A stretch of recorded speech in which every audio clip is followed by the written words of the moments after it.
that's our intro. Fuck it. Hello, everybody. Hello, everybody, and welcome to the first episode of reading the Homestuck Epilogues. We got Arthur and June here today, as well as yours truly, of course. Yeah. Up. And it's good to be back.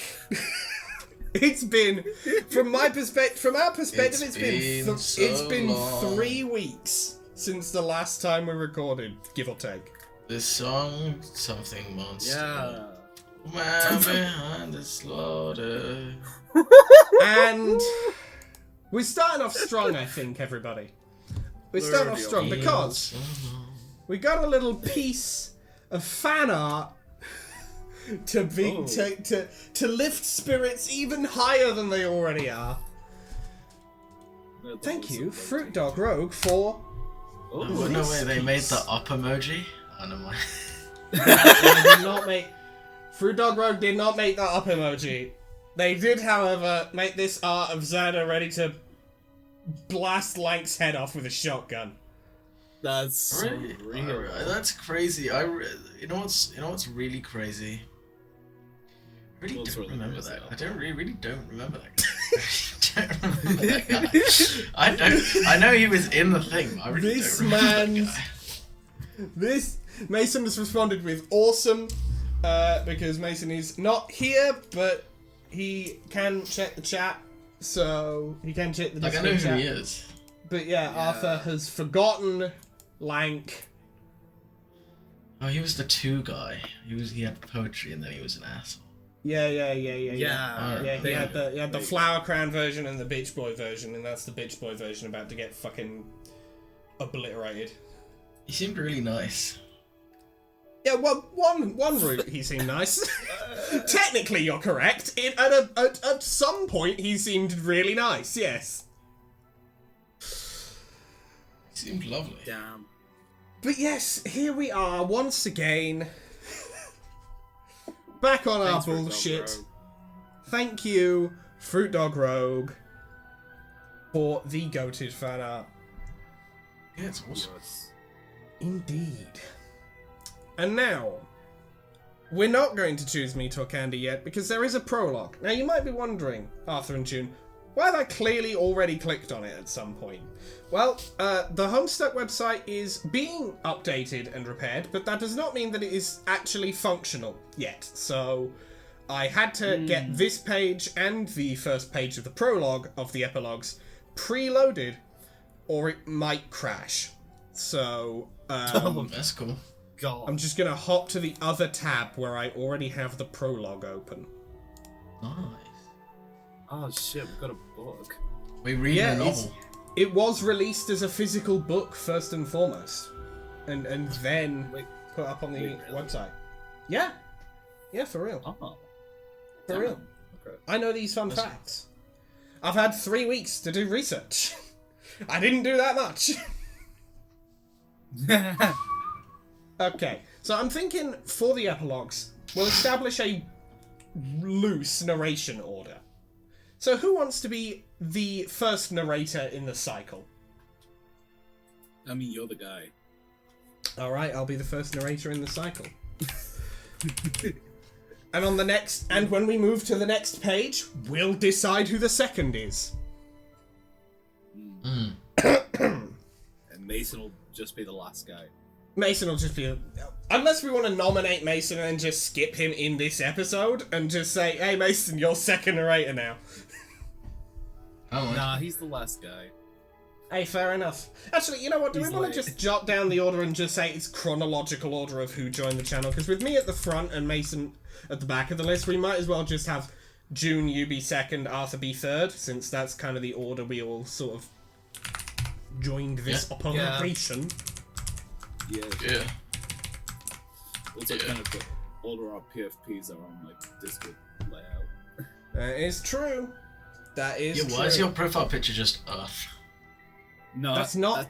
That's the moon. Okay, Arthur is of the moon people, we have learned today. Arthur is of the moon people and cannot recognize his own homeworld from orbit. Why is it the moon then?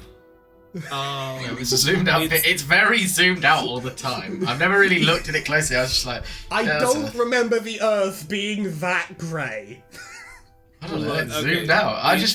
Literally, if you look at it from that far away, it's like, yeah, there's like a little bit on it, and it looks a bit blue. Fuck it. That's okay. It's not just any picture of the moon. It's the moon from the Local 58 episode, Skywatching. Indeed. Because I was watching Local 58 recently, it was like, I'll factor this back into my personality. Yeah. Alright. Moon's haunted. Moon's haunted. Or alive. Moon's haunted and or alive. It could be both, who knows? It starts Aliens. with a crack.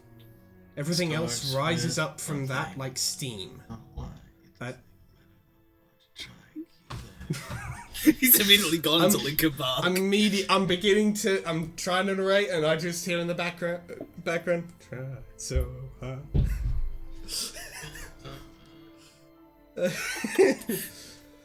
Everything else rises up from that like steam, a trembling thread that cuts through space in jagged lines, splintering the void into razor-sharp shards of putrefying leptons and quarks, popping apart like raw eggs in a microwave. It's coming undone at a subatomic level, from the bottom up, from the inside out. From the top down, it looks like the eye of a storm, a black hole so supermassive, insert the song, that it spans... I was about to say... that it spans the width of eternity. It turns infinity into something as thin and fragile as cellophane. Shreds of its dimensions, a piece of paper pinched together at either end, a hole poked through it. At the center of that hole, the edges can be heard fraying.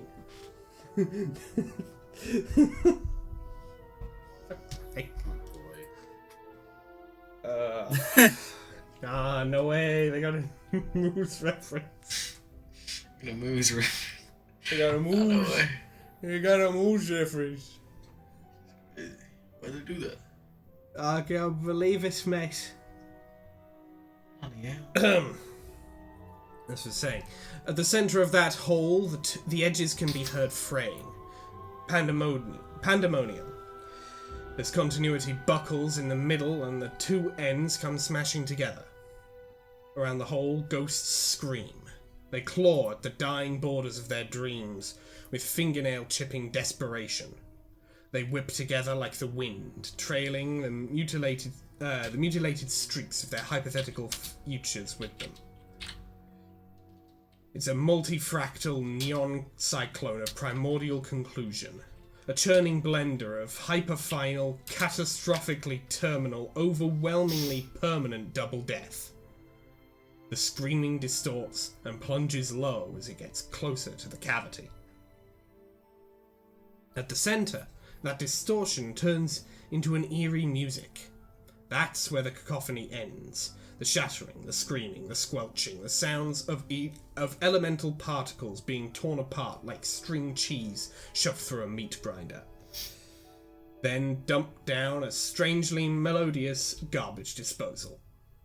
It all returns to the same tonic dominant, matching pitch and tone, ironing out the rebellious flats and sharps until the discordance becomes exquisite. A subharmonic symphony that can only be heard in the bones.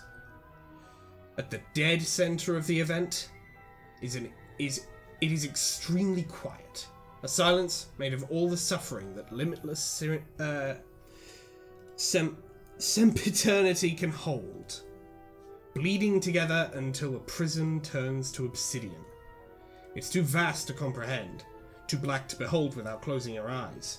Retreating to the back of your own eyelids is to seek comfort of a familiar the comfort of a familiar darkness. It is to reject an absolute tenebrosity so perfectly alien, it threatens to rip the humanity right through your eye sockets. This is the end of everything. This is the end of Paradox Space. You wake up. Your name is John Egbert, and you have just had a terrible, deeply pretentious nightmare. You snap out of bed, soaked in sweat, your heart's hammering like a fire alarm. It's just as you feared. You've been dreaming in anime again. You have no idea what it could mean. Damn, Look outside. You Go on. watched Evangelion once. Bro watched Evangelion one singular time. Missed some episodes by accident. Did You not know what I even did finished when he watched series properly. Future Diaries, and he just went, I forgot where I was. I think I'm here, and watched episodes like 16 to 18 twice. I was like, this show sucks. Why did they double up on 3 episodes? Why did they have the same exact events note for note happen twice in a row? I can't believe it. Didn't really question that, actually. Didn't really click for you that nothing had Well, happened. actually, in my defense, I don't really want to spoil that. Alright, 3, 2, In your defense, 1, it was spoiler future. For, Yeah. Spoiler for Future Diaries. They have a time loop. So in my defense, I was like, why did they just do 3 episodes? In your again? Couldn't they have, defense, like, skipped that in the time it's loop? not entirely out of the realm of possibility for Future Diary. Exactly, yeah. I'm completely unsurprised that they have a time loop. Well, I mean, it's called Future Diary. They aren't really... Yeah. It's time. Time. Look outside just to They make run away. absolutely sure the world is not ending. The sun is coming in through your window in bars of soft yellow. The only sound you can hear for miles is the wind skimming the hollows of your neighborhood's pipe homes. It's a normal day in the Salamander Village, which you refer to as Salamander Village, because the damned salamanders never bothered to give this village a name, you guess. Absolutely nothing of note has ever happened here in the history of the planet, which you would know because you created it. Beside your pillow, your phone is vibrating. Rose is calling. The screen of your phone reads 9:30 a.m., April 13th, and also the number 46. And it's a Friday. Ooh. Oh. And also the number 46, which is how many text messages your friend left you while you were sleeping. A bit excessive, even for her. And now, some voices we have not heard in a very long time. June, Hooray! would you like to take John? I can do John. That's perfectly fine. I've got this shit on lock. I will take Rose so that Arthur can get a momentary reminder of what the Rose voice is without it having to be explained in full detail.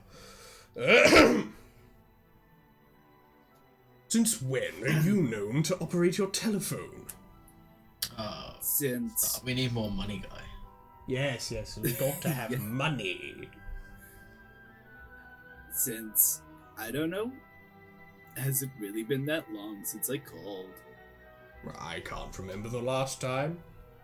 Neither can I. Anyway, what's up? First of all, happy birthday. Oh yeah. Thanks. Fuck, I forgot. Am I correct in suck. presuming this April 13th will be as uneventful as the last? Yeah, I don't want to do anything this year. I hope that's okay. Of course it's okay. It's your birthday after all. Rose. Yes. Why did you say that like Ben? Yes. Gosh. Yes. No. Ugh. You wander to the window and watch the salamanders go about their day. All over the neighborhood, the little dad salamanders putting on their little rumpled hats and picking up their little suitcases and kissing their little families goodbye for the day. You've always been confused about what exactly they contribute to the global economy, but it's pretty cute how much they love playing at being suburban businessmen. The silence over the phone is growing awkward. You've stalled long enough. You decide to just come out and say it. I've been dreaming in anime again lately. I have no idea what it could mean. Arthur, do you want to take Rose from here? Sure. I see. It's horrible. Every time. I don't mean because anime is bad or anything. Neon Genesis Evangelion really changed my life. Future Diaries changed my life, bro. I watched Future Diaries episode changed my- 16 to 18 twice, and I thought it was really funny how they did it like that. It was kind of weird. Yeah. I was real confused by. I was kind of getting It's not bamboozled. Whenever I have these dreams, everything's breaking apart. Millions of people are screaming and dying.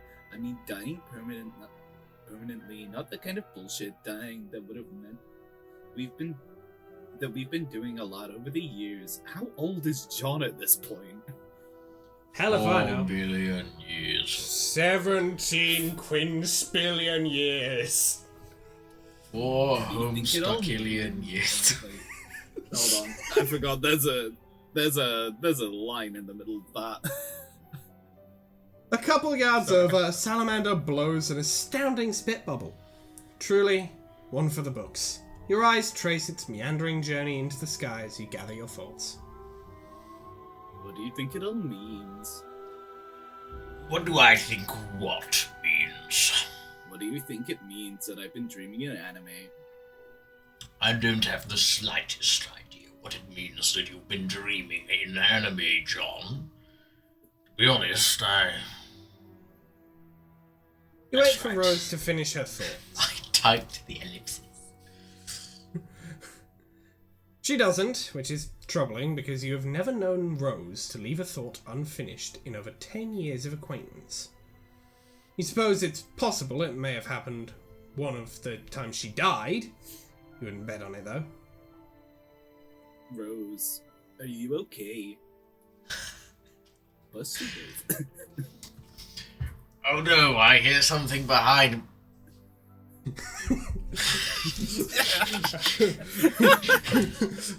Oh, the fall just cracked. I believe I might fall. I love that video. Dodging. It's so good. It's a good one. It's a classic. I love that there's Classic just indeed. more videos of that guy, and he's just equally unhinged in all of them. Oh, it's brilliant. It's incredible. Well, not exactly.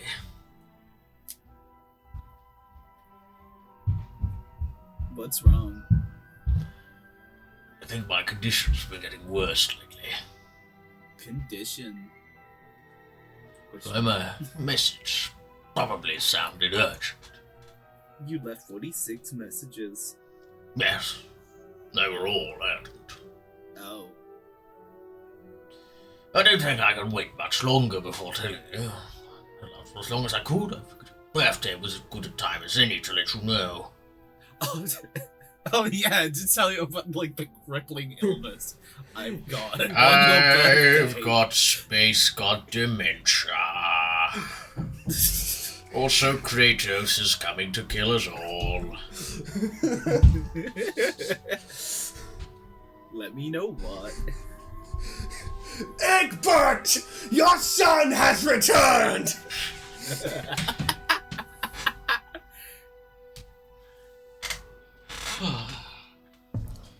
It's crept up on me these last couple of years. Gradually enough to ignore it as it was happening, but I can't anymore. Lately, the visions have been overwhelming. Visions. Star Wars Dawn. vision. Dawn, I have terrible headaches these days. The phone doesn't help at all. Would you mind flying to my apartment so we can continue this in person? Oh yeah, you mean now? Yes, now is the time. I've put it off long enough. You move the phone away from your ear and assume an expression you haven't practiced in years. It's the look of a man who actually has something to do. Holding the phone directly in front of your face, you speak into the receiver. Okay, I'm on my way. Bye, Rose. As you hang up the phone, a familiar feeling settles over you. A feeling of standing and being alone in your bedroom as a young man on your birthday. You swear you've felt this feeling before. It's almost like a young man stands alone in his bedroom. It just so happens that today, 13th of April, is this young man's birthday. Though it was 23 years ago when he was given life, and 10 years ago when he was given a name, it feels like it is only today that he will begin to understand what all that means. That young man is you, John Egbert. What will you do? Okay, now I'm crossing my fingers in case this shits the bed and dies. I pray. Also, it's going to take a second. Homestuck client, give me another page, and my life is yours! It's First really impressions working on it! Someone ate a thesaurus. Yeah, definitely. Somebody chowed the fuck down on a thesaurus. And let's be honest, we know who it was. Yeah. We're here! We made it to a second page! Woo! If anyone in the audience knows how we can make this actually vaguely reliable, please let me know. I don't want to have this shit the bed and die repeatedly in an episode. Please, help us. June, would you like to take over narration? Help I shall me, take Kane. over as John. Okay. When you arrive at Rose's apartment, you find her asleep on the couch. You slide the balcony door open quietly. Rose. Her eyes flutter open. She looks like a ghost, and not the kind of ghost that looks and acts exactly like an alive person. Had to differentiate. How long have I been sleeping? I don't know. I just got here. Are you okay? I'll be fine. That looks like a lot of pills you're taking there. It's not what you're thinking about. What am I thinking? These are controlled substances that have been prescribed by a legitimate doctor to ease the symptoms of my condition. I'm using them only as instructed. Oh. Okay. So there's nothing to worry about. But you said you have a condition. Isn't that bad? You watch her rise in stages. Her arm is trembling where she's bracing it on the couch. Damn, she became House. It's never lupus. Never One episode where it was lupus.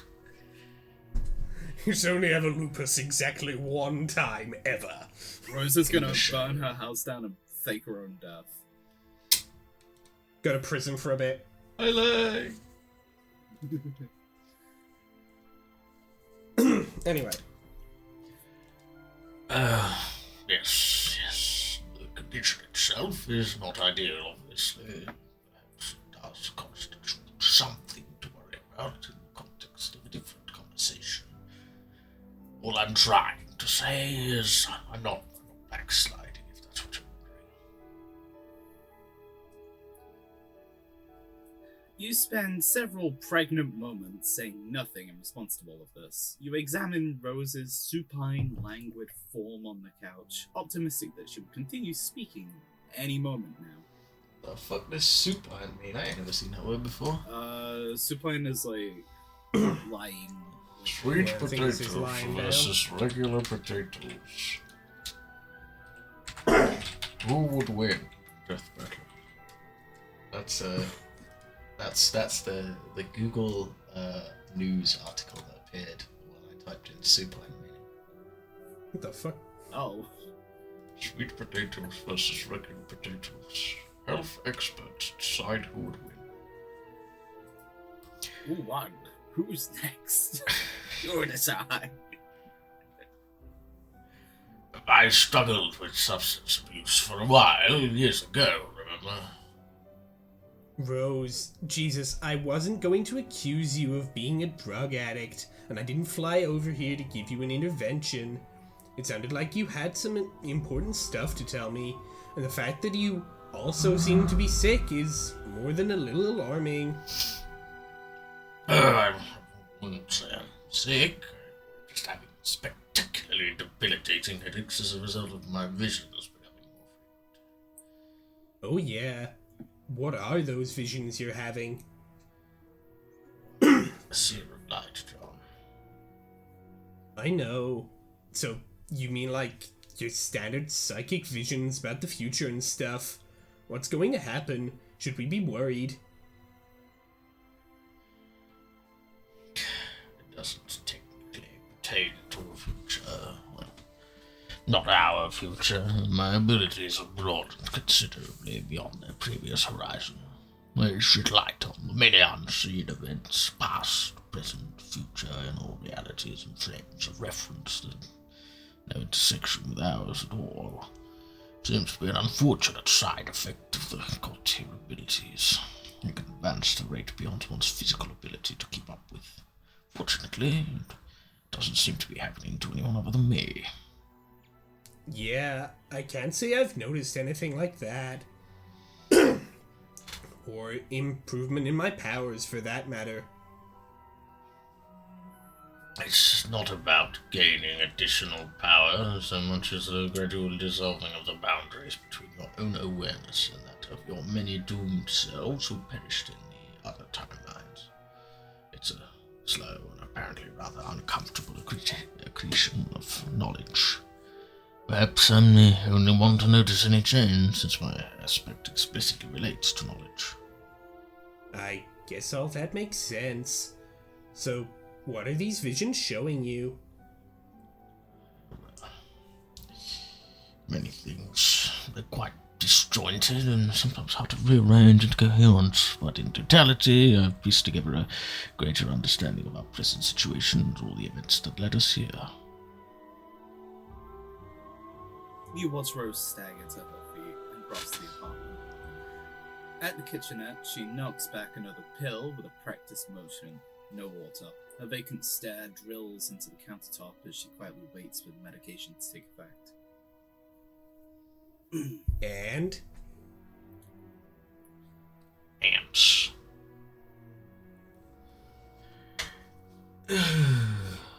And what?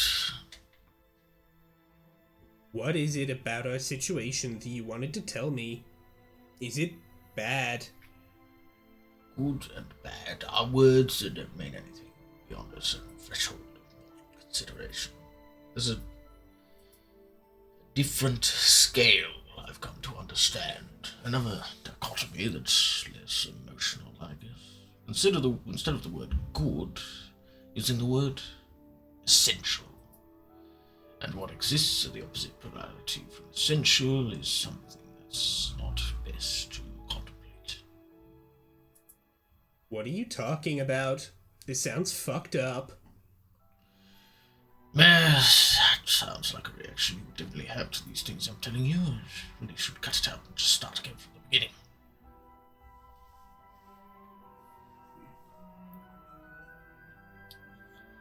You follow Rose to the balcony. She raises a hand and points directly into the clear blue sky. She points with purpose, as if to say there, right there, precisely is where the green sun would be if it still existed. Green hole sun. Won't you come?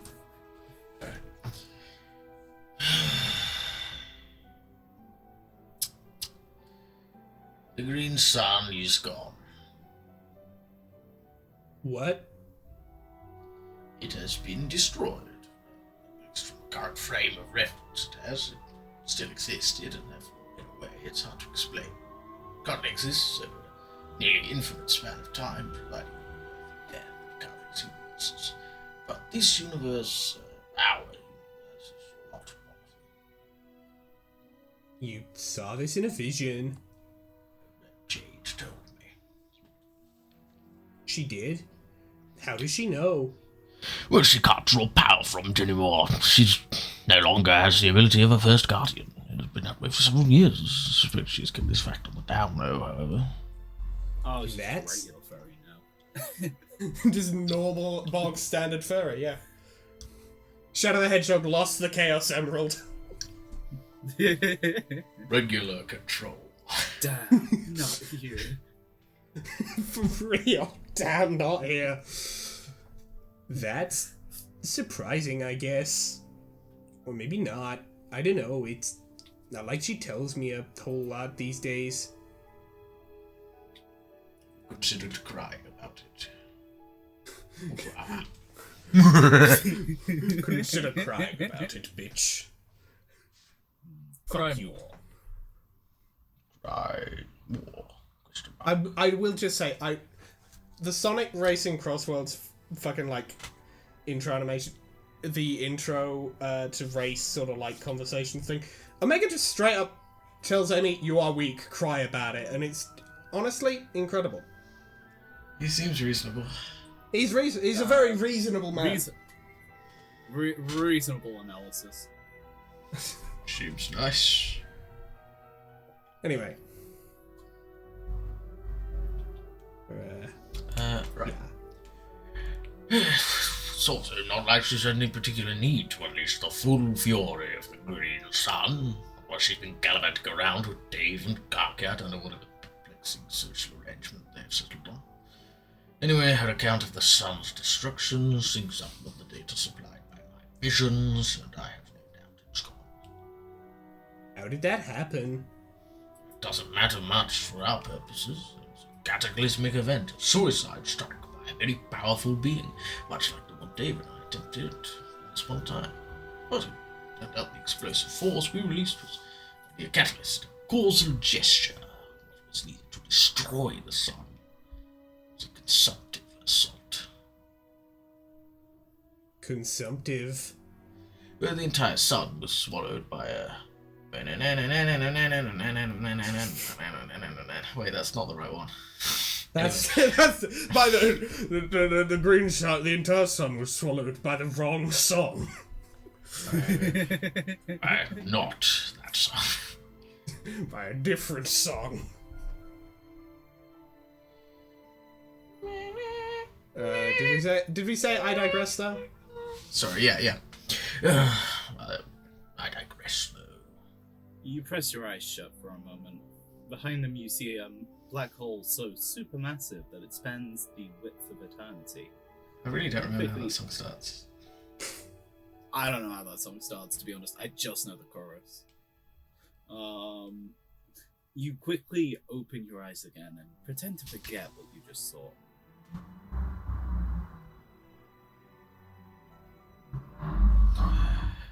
There's really no route through this expository garden path that will adequately cushion you from the bottom line, John. You will need to travel back into Cannon and defeat Lord English.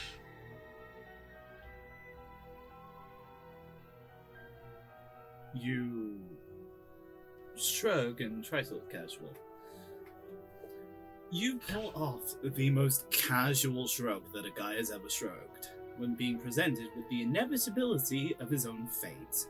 If Rose were looking at you right now, she would be totally convinced that you are approaching this topic with a level of nonchalance that is entirely plausible and genuine. You're sure of it? Yeah, I had a feeling that was going to come up again someday.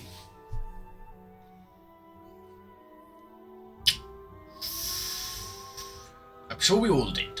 That is, even those of us without visions. Was doing my best not to think about it. I guess we can't put it off any longer then. Now is the time. We are rapidly approaching a point of no return. If the decision isn't made soon, it will be too late. This will no longer matter. When exactly is the point of no return? Wow. Okay then. First, one question. Why? Why what? Why do I need to go back and beat him? I mean, sorry if this is a stupid question. I guess he's a huge awful monster, and that's just what you're supposed to do with huge awful monsters. Take them down for their crimes and such. But why does he actually need to be defeated at all? To be honest, it's been years since we've even bothered thinking about any of this. And everything seems...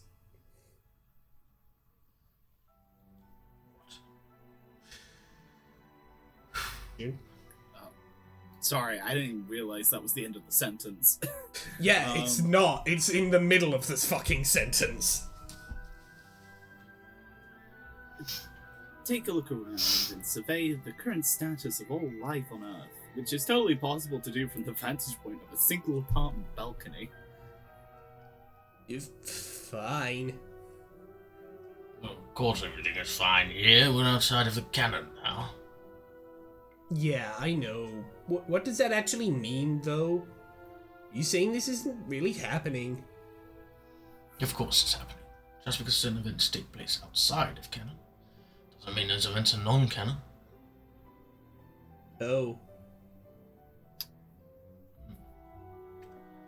In other words, there's an important distinction between events which can be considered to occur inside canon, outside canon, and those which are not canon at all.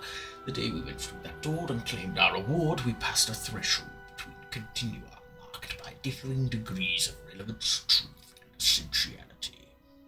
Those are the 3 pillars of canon.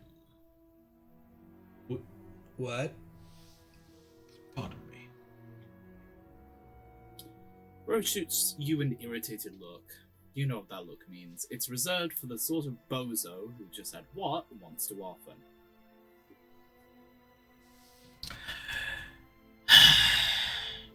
Any event said to take place inside canon will have a non-zero value of relevance and essentiality, while maintaining an absolute foundation in truth by definition, whereas events outside canon have diminished values of relevance and essentiality, or for the most part can be considered neither relevant nor essential at all. But such events can't be said to be untrue either. Instead, it's better to regard their true value as highly conditional. Are you still following? I'm gonna do it in the Jean voice. Oh Yeah, yeah, you- totally. Oh yeah, totally. So, to be clear, everything that's taken place here on Earthsea since we've exited canon can be considered completely irrelevant and for the most part absolutely inessential, yet none of it can be called untrue. At least up until precisely today. Okay. Then what does non-canon mean?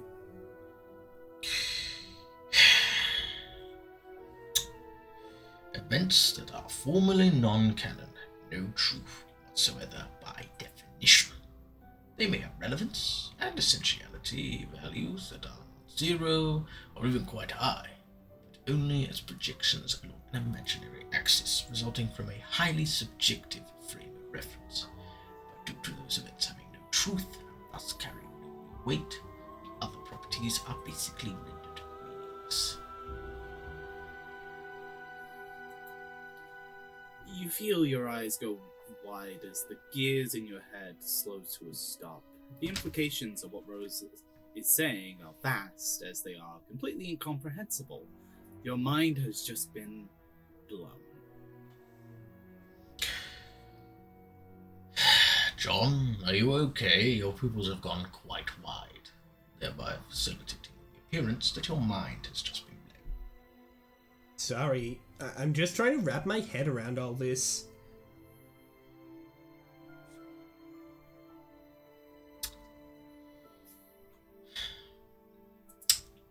You, of all people, really should have an intuitive grasp of these concepts already. You're the one with retcon powers, after all. I know. Like, I mostly get it, I think. I just wouldn't have thought to put all of this in such a jargony way. Sorry. It's kind of what I do. It's fine. I'm just a bit rusty is all.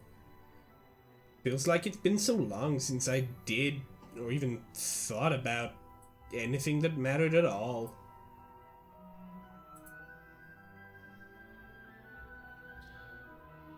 Yes, the longer we live outside of canon, the more tenuous our relationship with the canon becomes.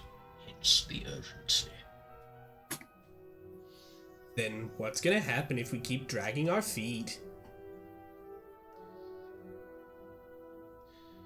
I mentioned that events outside canon have a truth value that tends to be conditional, remember?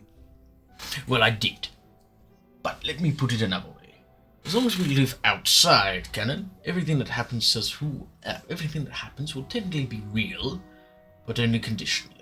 There are certain crucial events inside canon which must happen in order to continue to prop up the legitimacy of events here on Earthsea.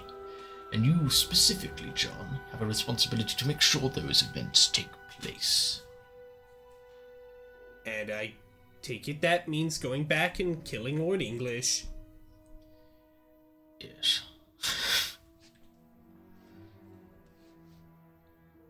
His defeat is the keystone to this entire continuity, much like his life, in some sick way, governed the overall design of the bridge which the keystone was holding up. But without it, all of this falls apart.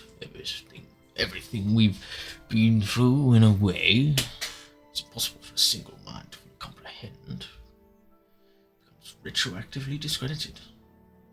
So, reality will be destroyed or something.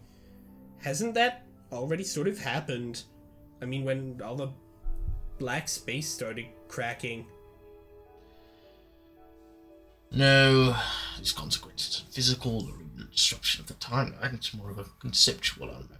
If you missed a chance to authenticate canon events, something would take place that's a bit difficult to describe, but I've encountered a term for it. It's called dissipation. Like a notional fading, as if something somewhere is undergoing a process of forgetting, and we are what is being forgotten. All ideas, people, and their full potentialities, possible outcomes, and their specifics unfolding. All these things live inside conscious frameworks, and the further removed we get from the authentication of canon events, the less relevant they become, and they slowly fade from the conscious frameworks which kept them stable. Make a theatrically startled expression. Okay, I guess we don't want that to happen. Or unhappen, whatever. So I just retcon poof back to English and start, brawling with the dude. Don't be ridiculous. He wouldn't last a second. You need a team. Also, you don't want to just dive headlong into a battle with his hulking adult form. That would be technically foolish. Furthermore, we'd skip over some very important steps needed to authenticate canon. Like what? Well, I mentioned that English's defeat was the keystone to continuity, but this is an oversimplification. Yikes. Well, we sure as fuck wouldn't want to simplify anything. John, please don't be a bitch. I'm unwell, remember? I'm just Sorry. imagining her explaining this with like a fucking pinboard behind her. Yeah.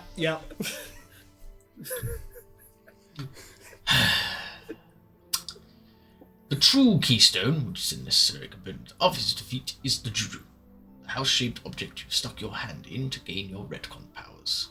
I will say also, she definitely has, either a ruler to point at things, or laser pointer. It's a laser pointer using light power. Yeah, the laser point, it's coming out of her finger like she's doing a fucking death beam at it. Except it's turned down so it doesn't burn through it immediately. Yeah. Oh yeah.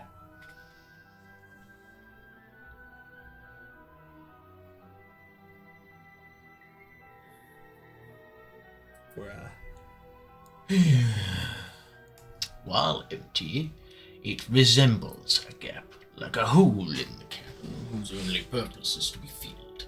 In serving that purpose, it grants one with the radical cannon-altering powers that would need to fill it. Once filled, it becomes solid, no longer a gap, but a serviceable load-bearing wedge in our continuity, like a keystone. And once delivered to English, directed his way, it empties itself once again, releasing its narrative-bridging payload, which as a weapon, and in some manner will bring about his demise. In some manner. It's a complicated artifact, as old and unfathomable as everything else in Paradox space. Like the Green Sun, or English himself. Don't worry about it for now. The important thing is that in the course of your travels, you end up loading and unloading this weapon. How am I going to do that?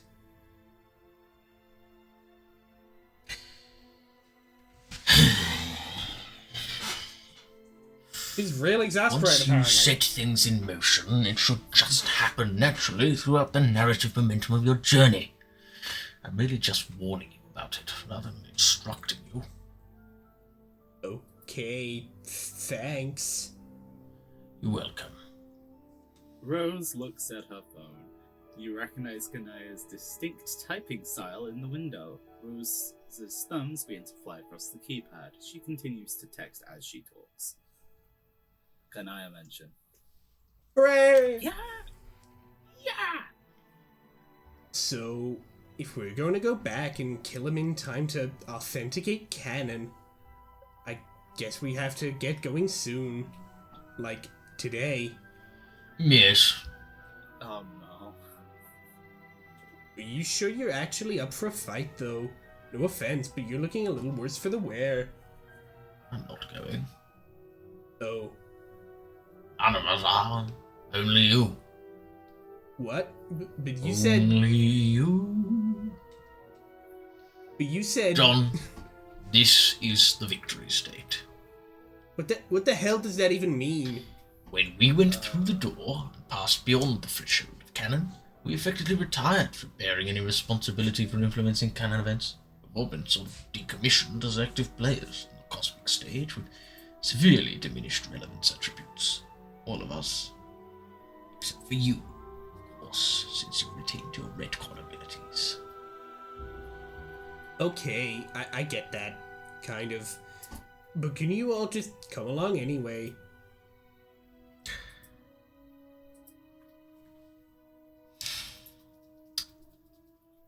We could, but it wouldn't serve any purpose. It wouldn't plug up the remaining dark spots in canon. You'll need a group of active players, those still stuck inside the stream of canonic karma. Who? Nothing too extravagant, just different versions of us, younger versions from a particularly dysfunctional impasse in our journey. I can point out the exact moment in canon you should be disrupting and how you should disrupt it. In fact, I've already written it down to spare you the trouble of everything.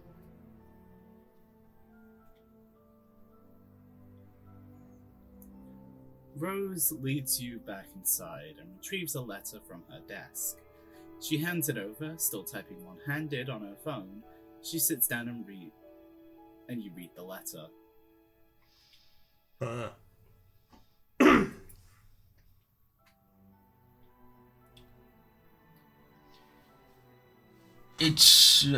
Is anything confusing about my instructions? No, I remember all this. It shouldn't be a problem. It's just weird to think about revisiting this. Seems like an eternity. Like we're all completely different people back then. I assure you we are all still fundamentally the same bunch of losers. Rose is ultimately right about that. The way she is about most things. You continue to scan the letter and grimace slightly. Did I really punch her in the face? Felt kind of bad about that last time I did that to someone.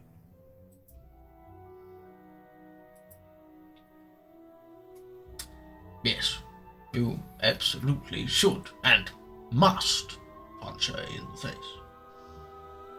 It's canonically essential.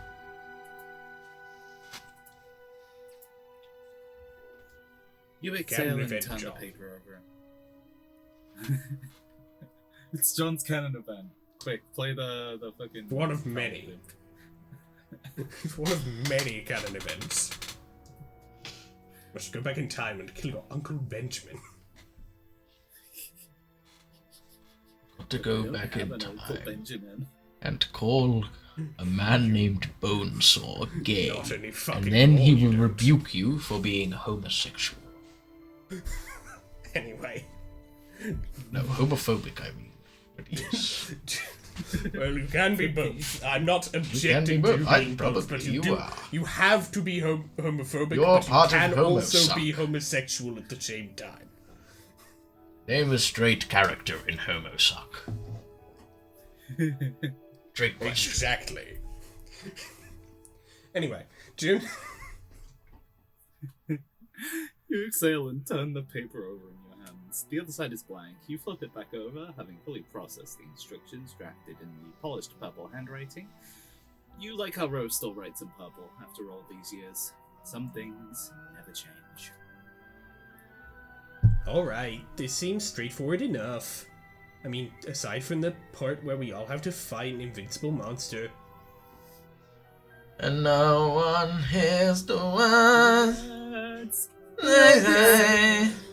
Anyway, Has the memory gone? How you feel? Arthur. Isn't entirely, and no one hears the words. He will be vulnerable to Dave's weapon. I believe other gambits should present themselves as well.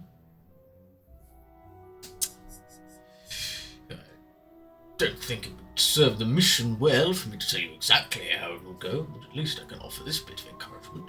If you follow my instructions, English will be defeated. It is an absolutely essential outcome. Essential, if you remember, is the word we should be using instead of good. I see you're advising me we go after him when he's young. Guess that makes sense. Go get him before he gets all big and strong. Like, Hold on. kind of a surprise attack. Hold up. Hold on.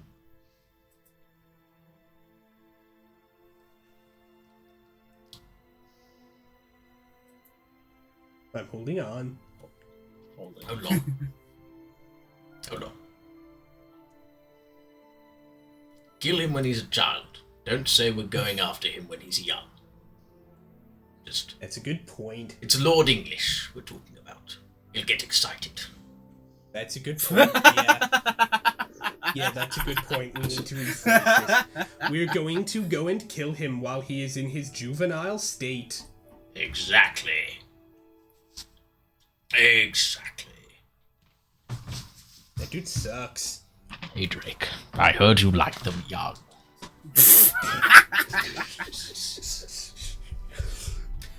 Anyway, sure. Yeah, that dude sucks. He was taunting me a while back. Like, I think he wants me to come fight him. Anyway, I just ignored him, obviously, because I'm not a stupid idiot. But I guess today will be his lucky day. You take a seat next to Rose on the couch. Examine your friend. Her eyes are closed and her hands are folded in her lap. She's not asleep, but she looks wasted, like all the life in her has been sucked out through a straw. Like she's insubstantial. When you were kids, you always thought that Rosalind had all the answers and she could fix any problem with a wall of text and a witty rejoinder. You guess that much about her hasn't changed. She's still trying to solve the problems you all left behind. You can't believe how sick she looks. How did this happen to her? Can't believe how awesome she looks, bro. She looks fucking sick as fuck. She looks cool as hell, dude. Dripped the fuck out. Where'd you get that drip from? The drip store? I should probably get going and let you rest. We can talk about all about it when I get back. I'll fill you in on how it went. Hopefully you'll be feeling better by then. Oh, yes. Is something wrong?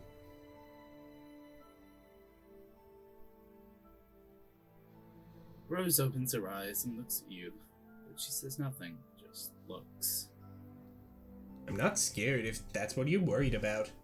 You already said we're going to defeat him, so nothing to fret over, right?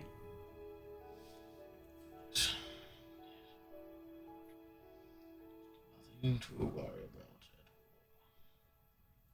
it. Yes, you. I couldn't. I wasn't sure if Couldn't- I missed off in saying it. Yeah.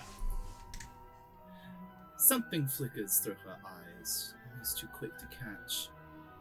When she smiles at you, it's warm and sincere. You're going to do great. Rose slides her arms around you. After a while, she releases you from the embrace and gets up to fetch her bowls. She pauses at the bathroom door to look at you one more time.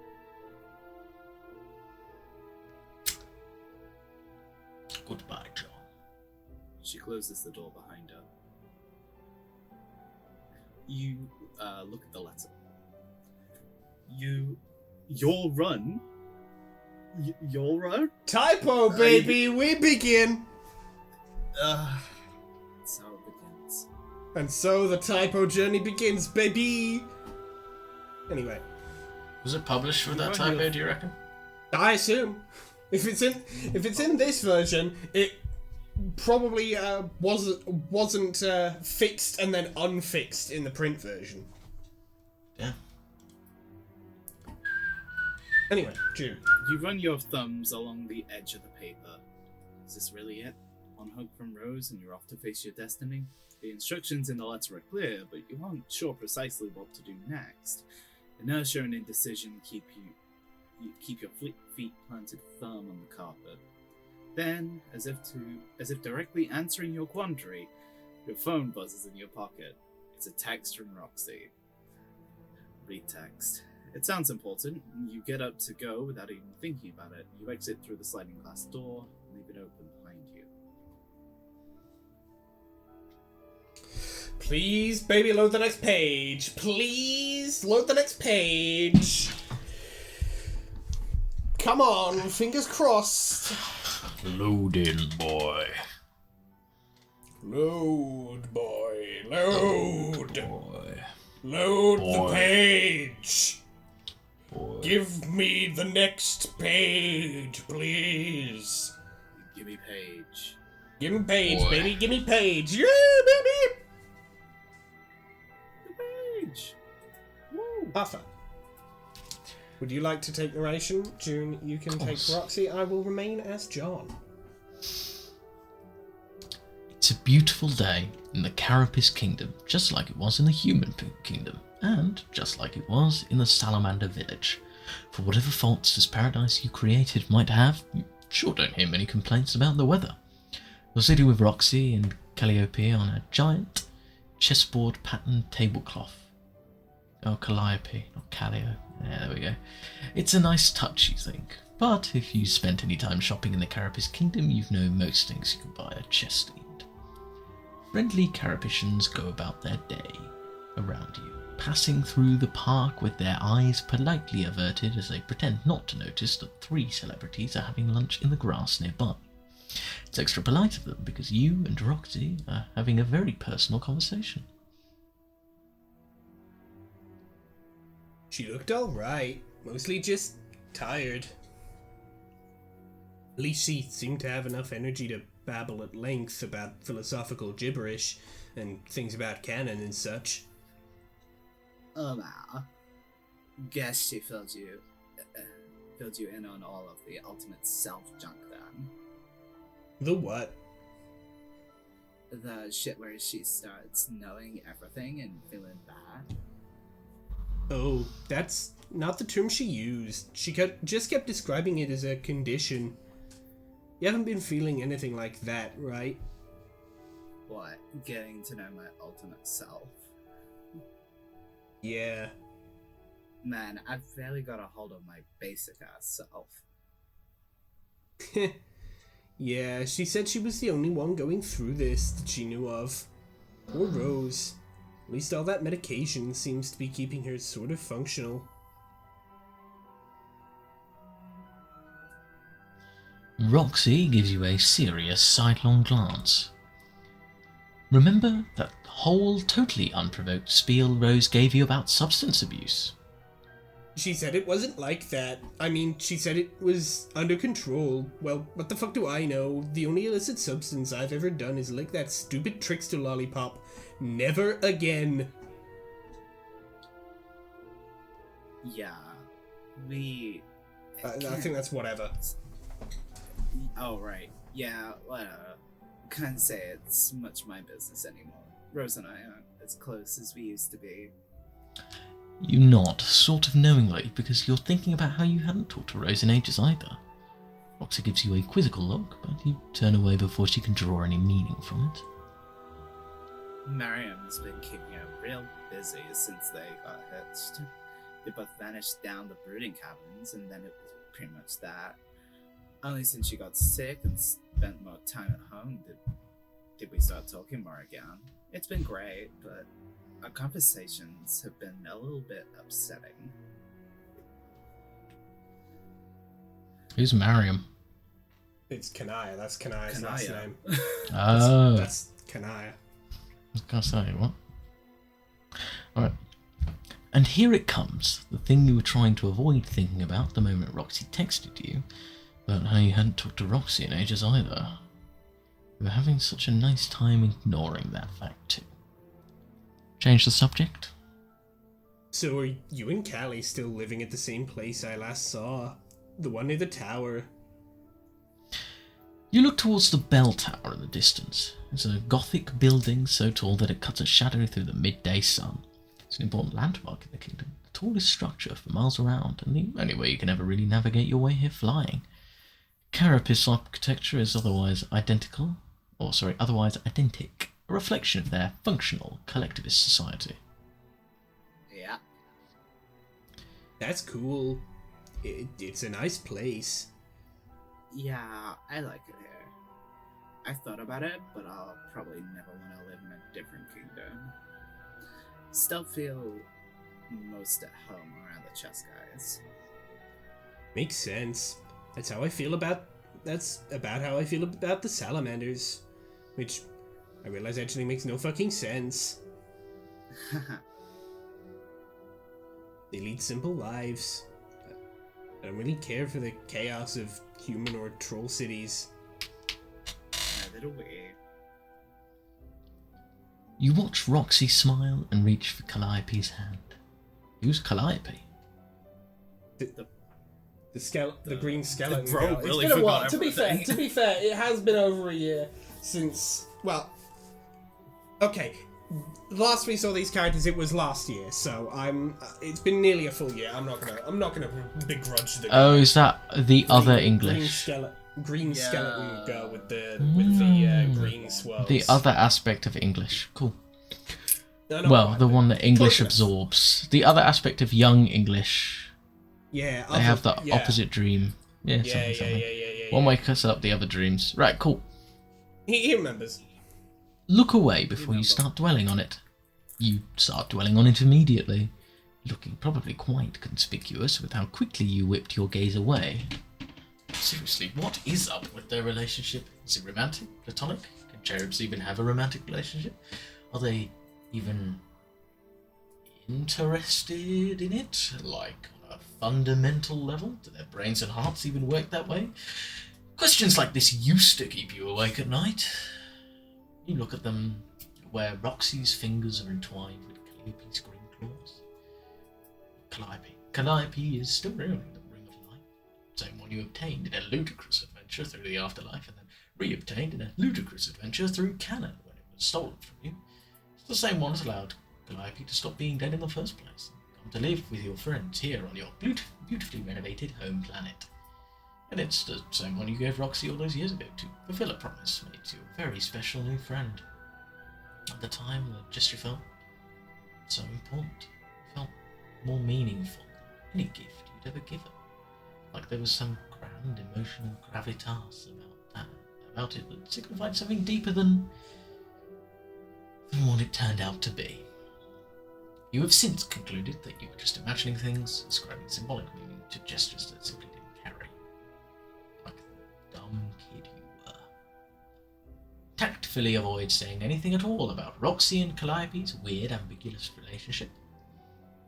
I'm just going to keep calling her Calliope because that's how that reads immediately. Yeah, that works. Calliope. That's how I think the Greek is Calliope, but I just cannot read it as not. No, Hey. it's Calliope. It's good enough. Enough. Either way, we'll go with Calliope. Anyway. So, also preemptively, June, do you want to take Calliope as well?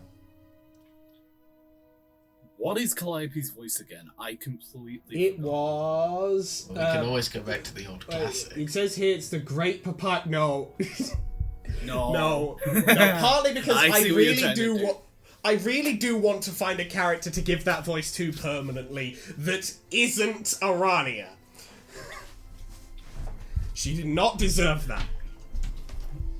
Anyway, it was Papyrus. It was Papyrus for Calliope, but we're not there yet. We have a block of narration to get through first. Arthur. Understood.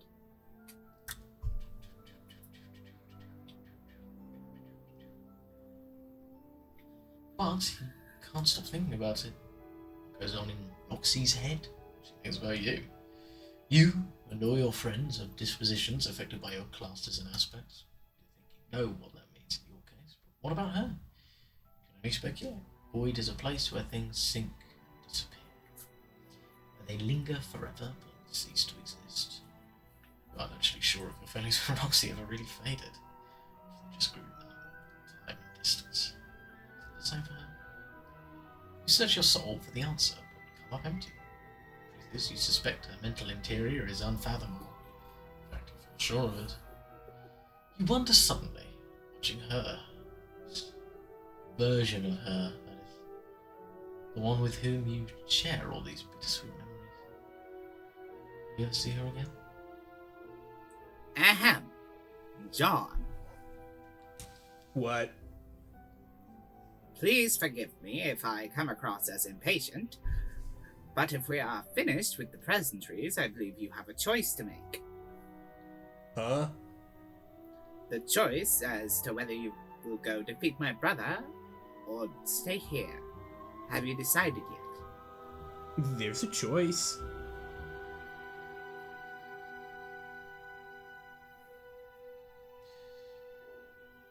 Calliope is smiling brightly, but Roxy's face has no expression at all. I was just assuming I had to go. Because if I don't, then a lot of stuff will stop being real, or, stop being canon. To tell you the truth, I'm a little confused about what will happen if I don't go. But it sounds like it'll probably be bad. That may be so. We are not here to caution you about the consequences of your decision either way, but there is always a choice. Roxy and I merely wish to invite you here for a nice human picnic and show our support for whichever decision you make. To be honest, it's a relief to finally be doing this. It is? Mm-hmm. How much have you actually talked about this? How many people knew this was going to be a thing? Just us and Rose.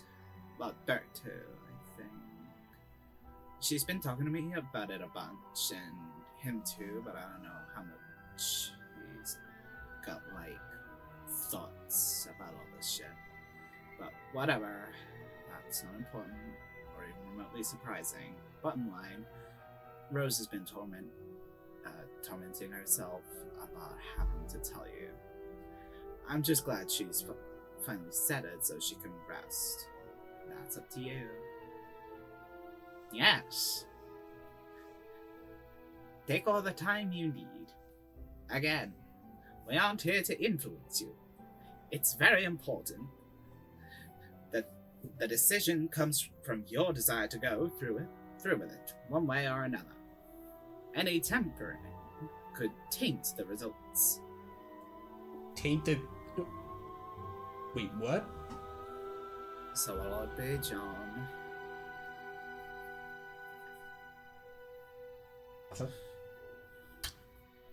A chill, like a chills, runs through you and stays there. Right. Consider the gravitas of this choice. The Try. gravitas of number 15.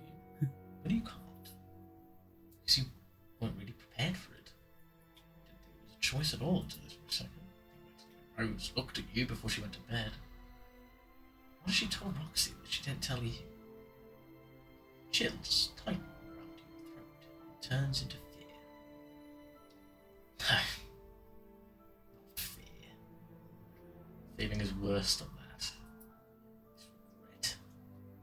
You wasted your time here on this idyllic restoration of Earth. Why did you spend so much time alone? Moping around the house, mourning your dead father, who probably wanted you to get more enjoyment out of your teen years, as well as your unusually early retirement. So much you could have done. You could have even reached out to Roxy again. Maybe she was just waiting for you to do that. Maybe your withdrawal hurt her. Maybe she was heartbroken, just like you kind of feel right now. Studying a perfectly stoic face and kind of expression reminds you of how Dave used to look when you first met for real. As if living with cock and soft milk. Impenetrable. It's too late to figure any of this out now. Fucked it up already. Unless, of course, you choose to stay. On further examination, you realise Roxy's stoicism isn't cold. There's concern there. She's displaying restraint, keeping quiet while you make up your mind. You're sweating, you realise. Cold sweat. Even worse than the anime nightmare sweat that you woke up soaked in this morning. John? You okay?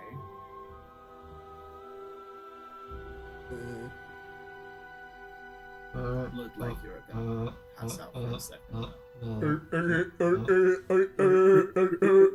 Anyway. Suddenly, Calliope bolts upright. Of course. What was I thinking? This decision is far too important to be made on an empty stomach.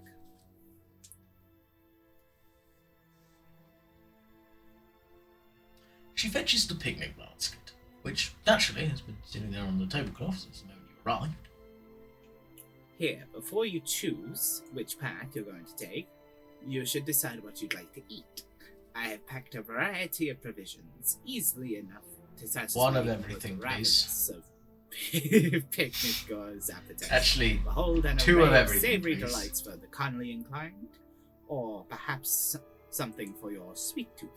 If a lust for treats is what stokes your desire. No, meat. Calliope produces 2 dishes from the basket and begins gingerly unwrapping them. The unwrapping is so gingery, in fact, that there's something almost dramatic about it, like the opening theme to that bordering sci-fi movie. Fuck you! One Fuck of the off. phone-throwing monkeys should be playing as she peels away the cheese cloth. On one plate is a pile of meat. Rare, almost bleeding cuts from an animal you can't identify. The plate holds a generous heap of colourful, exotic-looking candy. You scoot to the side and peek into the basket to see if there's anything else. Look in there, but no more food. That's all there is to it. Contemplate your lunch. You put a finger on your lips and focus on the food with great intensity. You stop fretting about choices and heartbreak and eternity and Old English. Your entire world narrows down to a single point of light as you are utterly consumed by the overbearing decision about which of these absurd meals to have for lunch. Meat or candy? 2 possibilities pinball around your skull. Meat or candy. Choice. On any other day, you might be inclined to simply follow the whims of your cravings, but no clear victor surges to the forefront of your mind. Either option offers a tempting means of sustenance. You know the meat will be rich and filling. And if you're being honest with yourself, you haven't had the most robust diet as of late. Didn't even have breakfast. A good idea to eat something resembling a real meal for you are no stranger to Calliope's tastes as far as carnivorous comestibles are concerned. You know that every cut on that plate is rare to its core, filling your mouth to bursting with juice, and lie heavy on your stomach for hours to come as your body works to break down all that precious protein. Might be tough to chew, might even be tough to swallow.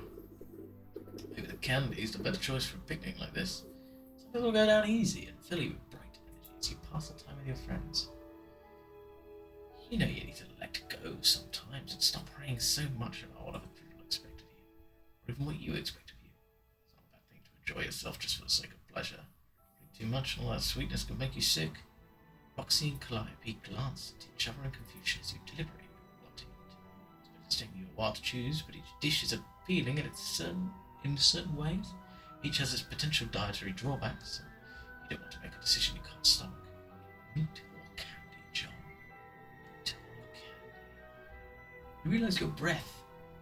You release your breath when you realise you've been holding it. Ridiculous. What's the sense of fussing over lunch? In the end, it doesn't really matter. Whatever you choose will just be flushed down the toilet tomorrow. Just go with your gut. Don't sweat the small stuff. Much more important things out there to go fuck yourself about. Meat. Wrong. We held a vote. And the vote came out that candy would be the direction we would be going first. However, You bastards. we will not be going in the direction of candy today, nor the direction of meat, because this is where we'll end things for right now. So,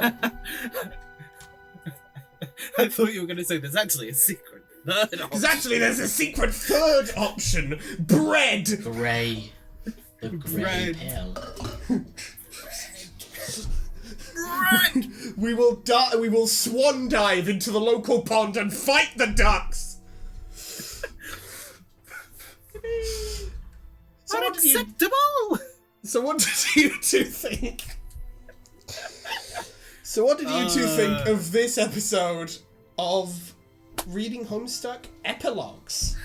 I know it's a prologue, but that was a lot of exposition dumping. I really hope reading forward, it's not just people going, MacGuffin, causality, MacGuffin, idea, contemplative canon. point, canon, causality, MacGuffin, Yeah, I lot agree. direction. I hope it's was not better. just constant exposition. I I also doubt hope it will there's be, more- but you know, For I also a prologue, hope- this was fine. Yeah, for a prologue, setting up an epilogue, yeah, it's fine. I kind of hope when we actually get into things, there's a bit more of a visual element. I don't think there will be. It's a book. I'll be honest. See, It's I full on book. I think we're full on book. Book. Oh boy. Lots of text. I don't mind it being a book. It's kind of nice. A book be book. It be booking it. Welcome like to Book books. Club, guys. I'm a Welcome to book guy. book club. I'm reading the worst, most evil book ever written. It's not What that is- bad. Could prove to be a book. What is It's the not what that is the bad, worst, but I most do actually- evil book ever written, Arthur? The one you are reading? It's not actually that evil, but like it's evil in a way that it's not like No. morally wrong. It's like this author designed this book to make you angry. What is This the author book? then? wrote. I'm on the third book of a series called The Book of the New Sun by Gene Wolfe, and I do not recommend them to anyone. But you have persisted into the third book of the series. Well, I really like them because they've got this incredible world building, this really, really impressive prose, and like, it's such a, it is good writing. Like, undeniably, it's written in a way that is good. But I was waiting this for the part. author's idea of plot direction is not fathomable to the sane individual. This author, well, let me give you an example. The book starts with a kind of a flashback event to something that happened. Actually, it doesn't really even. It kind of starts with an event and then the preceding events from that, or the preceding events from that in this character's life. At the start of this book, this character gets a coin. You have to read 2 2/3 books for that to have an effect. I see. In the meantime, you will have about 8 events that matter and 100 events that last exactly 1 chapter. There is just a chapter where he gets lost in a jungle. So kind of almost a Greek myth kind of situation of, okay, we've got the story starting, and then shit just sort of occurs in the protagonist's general vicinity or direction, and then eventually the stuff that happened at the start actually matters at any stage. Yeah, like, I will say it's very fun in that, like, things keep coming back. So some things that did feel irrelevant a book and a half later now matter. And I'm like, oh, that's fun. But I am like, oh my god, we can't be doing this. In the one I'm reading now, the 3rd book, there is a chapter. Right, events that happened in the 3rd book. Severian is a torturer, so that's something that's established. His job is to torture people. The author of this book is kind of right-wing, and so whenever Severian opens his mouth, you know his opinions are going to be dog shit and, like, horrific. But you can just read the book and be like, this Severian guy's a cunt. And then it's still readable. But, so events that have happened in the 3rd book, it goes, like, some conversations between him and his partner is like, they're not really anything, they just be fucking. Then, he goes to a party, meets someone. This is 3 chapters, by the way. He goes to a party, meets someone at this party, they chat, they have sex. She then tells him some stories.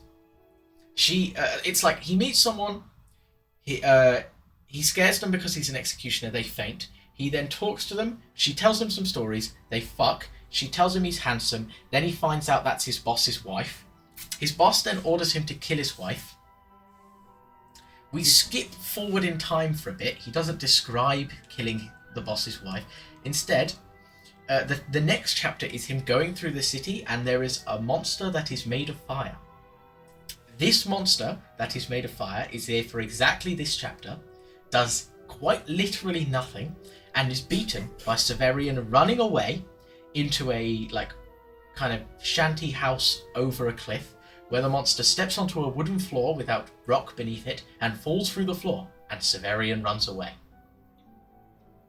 Honestly, I'm beginning to think, June, we should make a series of Arthur doing book reviews. Yeah. I love this book. I have so much to say about this book series. I am direly in love with it. It is incredible. I cannot recommend a single real human read this. I love the implication in that sentence that you are in fact not a real human, you are a fake human. Something happened after I enjoyed this book. Something changed. Something just happened. Something just happened. Something just happened. You might want to cut this off the ending of this video and put it as its own thing, because I think I've spent a full, 10 minutes talking about this. I think we can keep it... I think we can keep it in. Right, fair enough. Oh yeah. But yes, people will just we've skip said our it if they don't thoughts. fancy listening to it. Yeah, if people don't want to listen to Arthur's book reviews, for one, what's wrong with you? But yeah, I can just skip it. And also, we're just going straight into the outro after this, so, you know. Yeah. But yes, speaking of, let's get into the outro, since we've said our thoughts on this book thus far. And also the book Arthur is reading. So, if you like this video, hit that like button. If you very much like this video and want to see more like it, hit that subscribe button. We upload episodes of Reading Homestuck every Monday or Tuesday, depending on your time zone, and we upload other things on Thursdays or Fridays, again, depending on your time zone. Pardon me. Other things, like Diggin'Rinpa, another one. That is a fun little Danganronpa parody. Pardon me. Danganronpa parody improv comedy board game thing where these two and Mason all play as one strange individual, and also they can kind of just make up the rules as they go. If you prefer something with a little more structure, however, you can check out Dicey Deeds, our tabletop role-playing game series. We have done many a game on that. We have done 1,000-Year-Old Vampire, we've done Honey Heist, we've done Call of Cthulhu a couple times, we've done Morkborg, we've done Gloom, and we've done our big one, Landshare, which is... I hardly know her. I hardly know her, but that's longest Dice Deeds series. We play as the Canaries, a Suicide Squad-esque group of convicts, oddballs, experiments, and general rejects of all kinds, piloting mechs in varying environments and scenarios. And we're currently coming up to the very end of the second mission that we've done, although it is titled Mission 1. We started at 0, because that's how the license level works. But you can also, if you prefer to stick to a Homestuck style theme thing, you can check out Writing Homestuck, where we have begun and gone, I'd say, close to the midpoint at least, of writing our a story featuring our various characters, Trollsonas, fan trolls, and the like. It is a very fun time. Yeah, check it out. You can also follow me on Tumblr and on Blue Sky. On Tumblr, I post the images that I make for Writing Homestuck, because I make quite a few of them. Quite a lot coming for this next episode. Well, not this next episode, but an episode upcoming. But yes, on both of these platforms, you can also send me asks, send me DMs, send me whatsoever you choose. YouTube does sometimes eat your comments, which is very frustrating. So if you really wanted to send me something, and YouTube said you couldn't, Tumblr or Blue Sky is the place to go for you for that. You can also follow June on Tumblr, Blue Sky, and on Instagram. June. Yeah, you can follow me in those places.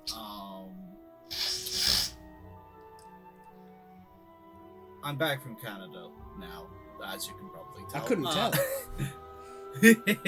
I had no idea. I thought she was still in Canada. Damn, could you imagine? Shocking. Incredible. But go on. Yeah, things...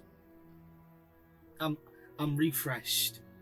I feel like I can do things again, which is like, I've not felt that in a while, so... Hell yeah. Maybe coming at some point. At some point, indeed. And you can also follow Arthur on Twitch. Arthur. Yeah, we fuck the schedule, basically, is what's happening. I'm going to buy Deltarune at some point. Probably after I've gotten my tattoo, so I know how much money I have for the rest of the month, which will be next week. And the streaming schedule with Deltarune will be when I want to play Deltarune, I stream Deltarune. Because, like, I don't really need a stream schedule. No, nobody really turns up to the streams. It's quite nice. I can just do it and have fun and you can just do meet people randomly. But hopefully, I mean, I'll message in this chat so you guys can maybe turn up. But there, yeah, yes. It will be between like 6:30 and 8 PM starting, and then I'll play for as long as I feel like playing Deltarune. And yeah. It really depends on whether I have to cook dinner for the evening, and if I was at work, and other factors like that, and if I'm tutoring, and all sorts of things. But yeah, just whenever I feel like playing that game, I'll stream it, and I'll have fun with it. And yeah, it's twitch.tv/PENNEDIAIG, and that's 6:30 to 8, kind of starting any time between then Greenwich Meridian time. Nice. You can work that out. Indeed, you can put that in a converter. And we will see you in the next video. Bye. See ya. Bye bye.